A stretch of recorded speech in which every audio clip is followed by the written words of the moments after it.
When Anthony Contreras attended a fundraiser for SOS at the backyard in Richmond a few days ago, he didn't realize he would be a center of attention. And check out that smile. Anthony is blessed to be 31 days That's right. clean, sober. Yes. And that is not an easy accomplishment. I'm telling you, living out of encampments is a trap. Climbing out of homelessness is almost insurmountable, but we can do it. That's and right. We do it because Anthony and others like O'Neill. Anthony was recognized for having quit the drug life, quit the unemployed life, and has his eyes on returning to work as an oil refinery mechanic. How did he do it? Man, that was a big struggle. A huge struggle, but I did it, and that's all that matters. One day at a time. You know, just a little bit. I just winged off it little by little. And so the last time I used was September 1st. So every test I've given for probation, and I got myself connected to an outpatient program, UGMA. And since I've gotten there, every test after the first one there has been clean. And same with probation.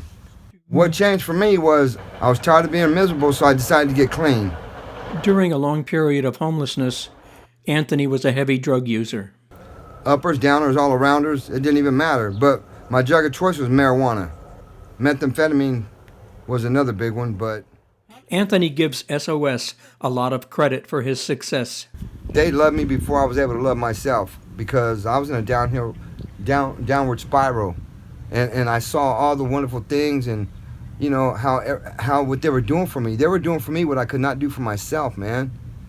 SOS was so important to me because I had absolutely no income, you know, and so me getting to be a part of the SOS team, just it helps me out a great deal. Just watching them and seeing all that they do for people. I'm a people person, and so watching them do what they do for people just inspired me to just be connected to them. A few days ago, Anthony moved into a new apartment, which he will share with another former Castro resident. City grants will pay his rent for a year, but he is on track to return to work as an oil refinery technician, where he could be making over $30 an hour. A few days ago, he renewed his occupational safety training card, allowing him to work in a refinery again. Anthony doesn't have any furniture yet, but he brought with him one of his most treasured possessions, a portrait of his son, Nico. This is Nico. This is my son. This month was his 21st memorial, and that was the day I got clean. September 1st, 2023. Anthony's been an enthusiastic worker on the SOS Streets team for over a year, but recently he had to cut back his hours. That's what I love about SOS. They were so flexible with me. They could have let me go a long time ago when I was doing the Sheriff Work Alternative Program. I had to report to Martinez twice a week, Mondays and Fridays. But SOS was so understanding, right? They let me keep my job. It's me being in an outpatient program, and I have to be there 4 days a week. And SOS is so kind and understanding, they still let me get a day in, you know. And then that's Saturdays, but they're letting me work on Fridays. You know, whenever they can let me work, they let me work. They support me in what I'm doing, and they are so understanding. They've even gone to court with me and written character reference letters.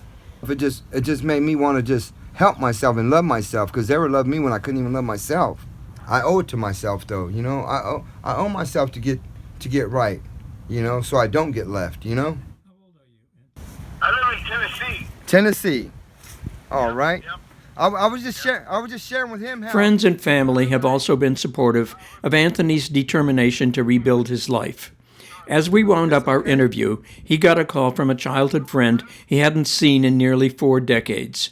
The friend, Dell, read from a poem he had written about supporting Anthony in his recovery. We were like best friends. My 2 sisters and I, his sister and his 2 brothers. We spent a lot of time together. I have not spoke to him face to face in 37 years. Sort of a crazy thing, but we picked up where we left off all those years ago. Please pray for him.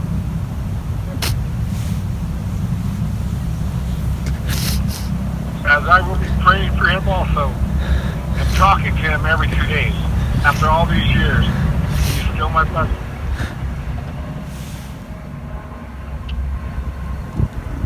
God bless you, Anthony.